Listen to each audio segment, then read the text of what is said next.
Hi guys, it's me, Karen. We're going to continue today with our broken china spring collection. And so here's the basics you'll need. Something to clean your stone or your broken china, whatever you're working on. You'll need your copper foil tape. You'll need some flux. This is my preference now that I have the proper iron for me. And this is a Agate FX601. I have a little bowl for my flux. This is just disposable brushes that I cut down the bristles so they're more firm. I use Silvergleem on pieces that I am not going to apply a patina because I like the shine. A dedicated pliers. An X-Acto knife comes in handy. Scissors. And something to burnish your pieces. You can use whatever you like. Cuticle sticks, popsicle sticks, actual burnishing tools, anything that you prefer. Safety equipment, whether it's goggles, a mask, an exhaust system, which I have. And I think we're ready to start.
So my goal is to really start getting better at getting the jump ring or bail or whatever on straight the first time. And so I know I can get that green floral foam, but it's kind of out of my budget right now. So I'm just going to start marking things at least to give me a little edge. And I appreciate all my subscribers' comments and suggestions. I really do, and I take them to heart and try to reply back to everybody who takes the time out of their busy schedule to leave me comments. I appreciate it so much. So with that in mind, I am going to attempt to get this on the first time. And let me get this set up with this third hand. Okay, I got it where I want it. Put some flux on there. Clean my tip off. And just get a little dab of solder. And for you guys who don't know me that well, I do have essential tremors, so that could be part of it. As you can see, I get the shakes when I'm trying to do fine detail work. So this looks like it was a good connection, at least on the back.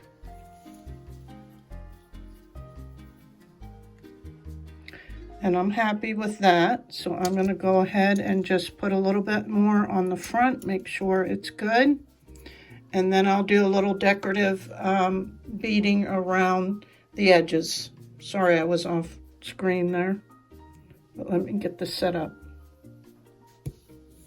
Oh, and I am older, in case you didn't know that. So things can be a little bit more challenging for us gals.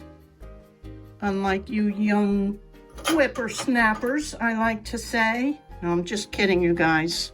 I love you. You're the next generation and the hope for our future, so thank you. Okay, looks good to me, so thanks for the tips. I often forget simple things that I remember or knew. So that's good, and I'm going to make sure it's good and smooth before I'm finished. So let me continue now with some decorative dots. Another thing I'm experimenting with on this collection is to try and let the pieces cool off kind of in between when I move on to the next step. Because in Tiffany method, you know, it's all about building layers. So this is the first layer, so I let it cool down. Then I applied the bail, and that went better because I wasn't worried as much about having to deal with something blazing hot.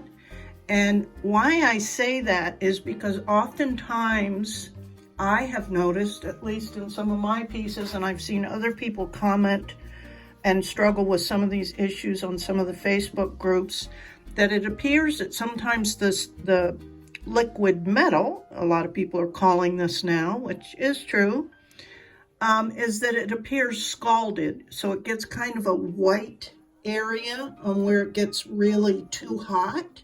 So I think the key may be this, is letting things cool down and then coming back. So we'll see, because I've certainly noticed that. And though you can get rid of it, it takes a lot of extra, you know, polishing and all that good stuff. So isn't it about working smarter, not harder?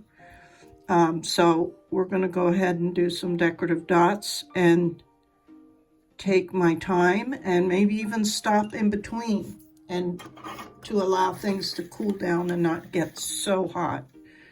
So let me zoom in.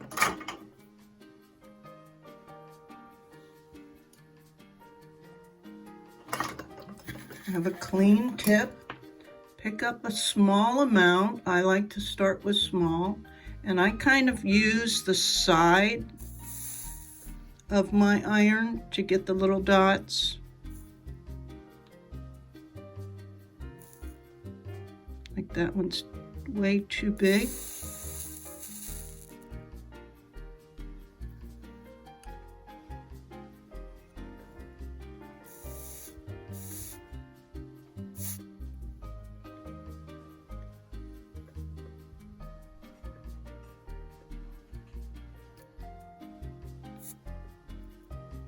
And let me put some more flux on there, because I want a small detail like these ones. I don't want that big lump. And sometimes flux is the answer. Let's melt that down. I don't want to. There we go. That's better.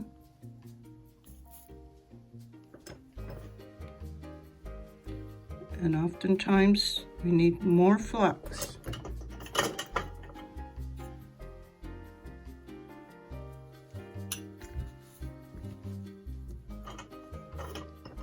Always cleaning my tip. And little small amounts of solder. As I've said before, you can always build upon, but it's harder to, you know, I mean, yeah, you can melt the bigger beads like you just saw me do. But then they usually, you know, rotate to the back. And you got, and you got more to build up or clean up on the back. So sometimes less is more, at least when it comes to certain things, I have noticed.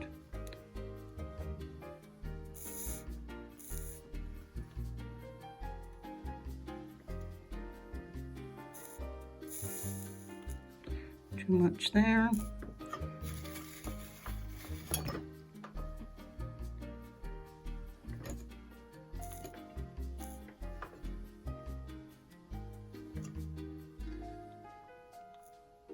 more Flux.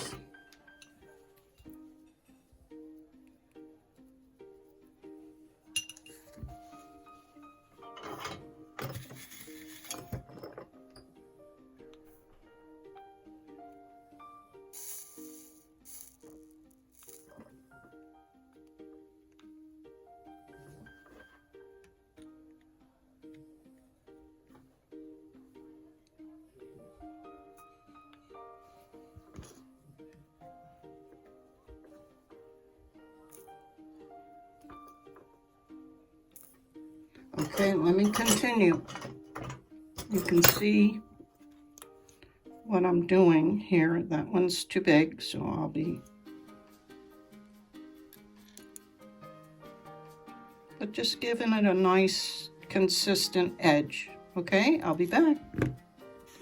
And here is the final piece. Smooth the back out. Decorative dots on the front. Now, my tendency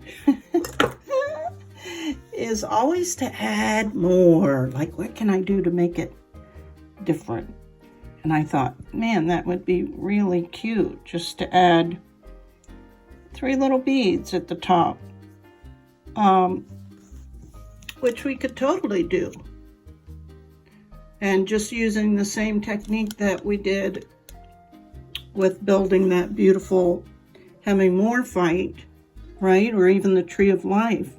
Just really tacking the ends of that on the sides would be fairly easy, guys. But because I wanted to keep this first one real simple, then I have other pieces that I can get more decoratively creative with.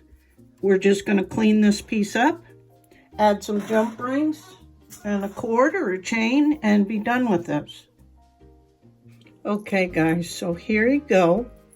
Just a cute, simple, little soft soldered pendant. Broken china, so cute. I just opted for 3 jump rings, but the options are too much, and that's why I get so carried away.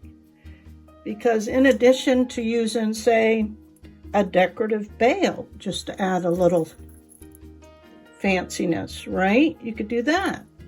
You could add a little something off there to add a little embellishment, a little additional flower or a bead. There's these cool connector charms that you can use as a bail, right?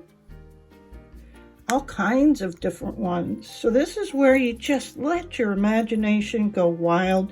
Get out a bunch of stuff you like and just play with it. You can also use and make your own using all of your gorgeous beads, right? Get a beautiful, say, amethyst bead and make your own bail to hang from here. You know, just do 2 simple loop ends and hang it. How gorgeous would that be? Or you can do a dangle off the bottom. Gorgeous. Ooh. So these are just some of the things I'm going to be doing with some of the other pieces. But the first piece, I just wanted to show you the basics. And then it's up to you and your imagination what you can do. And of course, I always consider whether to do just a black cord. And in most cases, that's what I do for pieces that I sell. And then that way, if they're like me at all, they're looking at the piece. They don't care about the cord or the chain. You can offer a chain. But they'll get home and they'll put it on whatever they want. They might have like a favorite chain or something. You can use ribbon. Oh my goodness. You can do a beaded necklace with your own wire wrap designs. It's endless what you can do. So that's just some of the ideas, guys, and some of the things I'm going to be playing with the other pieces that I cut out yesterday. and then I will show you what I came up with, okay?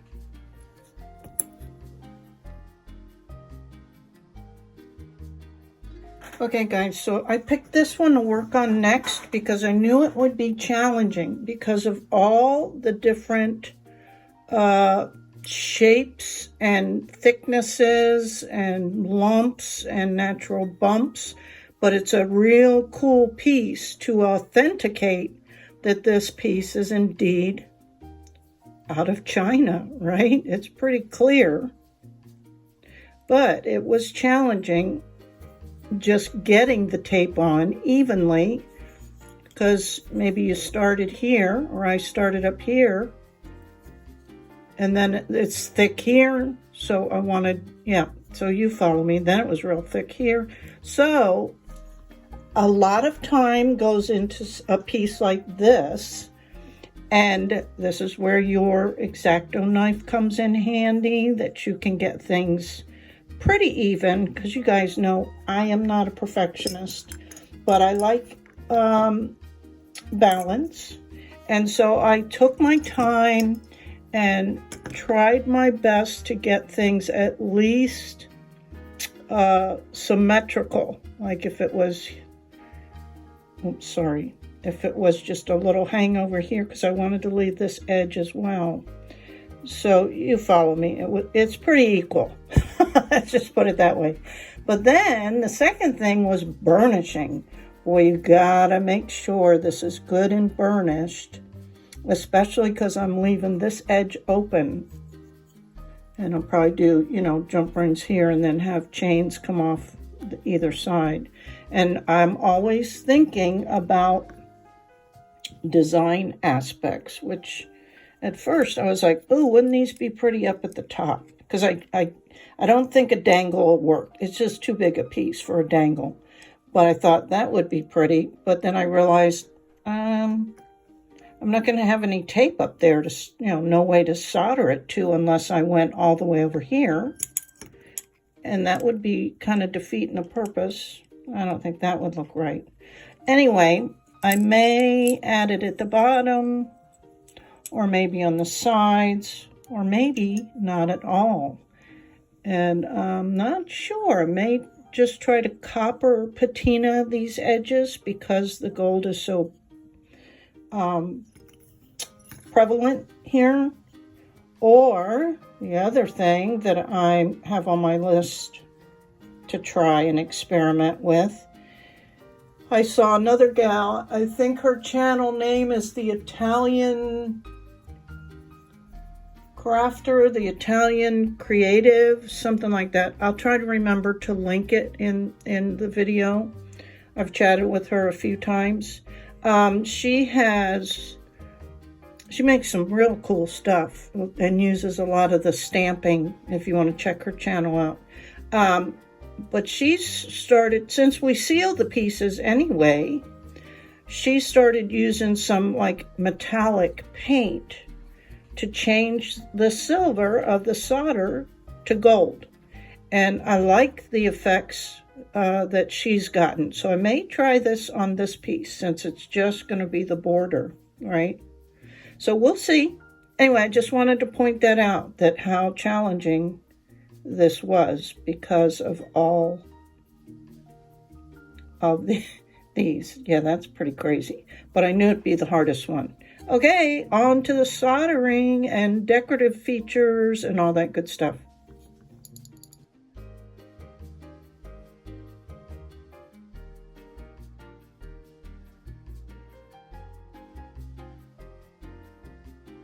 Okay guys, this is what I came up with. And I even used the rubber stamps and textured the back. What I think I decided to do was patina this front and back and then highlight the areas and see how that looks. And then if I wanted to add a little gold, I might be able to just put like a couple of areas, a dab over these highlighted beads, just to you know, pull it all together. So that's what I'm going to do now, is give it a patina and then buff it out and see how it looks. And here is the final piece, and I'm happy with this. I'll be up front that this type of jewelry is not my thing, but I can appreciate it, and I think it turned out great. So yeah, I applied the soft solder patina, which is the Novacan, right? Black patina only works on soft soldering. And you can see it really brought out the texture, design, cool. And then what I did was I went back in with some gold metallic paint and just hit a couple of highlighted points on this to bring it all together. And then I just put it on a black, this is called sateen, or like a satin, a rolled compressed satin. Yeah, I like it. And those came out well. I got them well and centered, and the jump rings are good on there. So what do you guys think? Again, not my thing, but I like it. I like it a lot. And I did go with a 24-inch length on this because it would, you know, but of course, if they want it shorter, I'd be happy to. If it sells or whatever, they can swap it out themselves. So opinions, you guys. What do you think? Yay or nay? All right, this is it for this tutorial. I got 2 pieces done, and now I've got to get ready, jump in the shower and get ready. I'm going to my very first meeting tonight of our local Suncoast Gem and Mineral Society that I recently joined, so that I can get some training lessons with legitimate silversmith instructors at a very reasonable cost. It's like $3 a class or $3 an hour for this silversmithing class. So I'm excited about that. Plus they have a local gem show coming up, which you guys know I've always gone to. That's actually, the story is, that was the very first local gem show that I ever went to, and it was the Sunday before COVID was announced. And so they have a special place in my heart because that's where I started my love of all things rocks, my healing crystals. So I'm going to be volunteering, and I may have an announcement on my next video after this meeting tonight, so I get to meet everybody. So that's why I'm cutting this short. This was only 2 pieces we did. This big one, the most difficult one, and the simplest one. And then the rest of, probably through the weekend, I'll be making some other pieces and playing with different decorative features and whatnot. If you're interested, stay tuned. Okay, you guys, thanks so much. And I asked for continued support on Buy Me a Coffee. I've added a ton more items for sale in the little shop, which is in Buy Me a Coffee.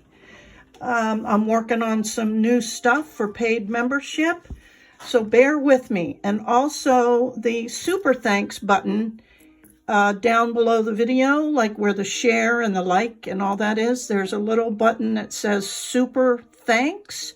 You can donate, I think, as little as 99 cents to my channel if you guys like it and want to see me do more. I'd really, really appreciate it. Y'all know that with what I've gotten so far, I was able to purchase my very first tumbler machine. So, yay, thank you guys so much. I appreciate all the comments, and all the support. I appreciate you guys. Bring it on. I'm open for suggestions. Okay, till the next video, guys. Bye.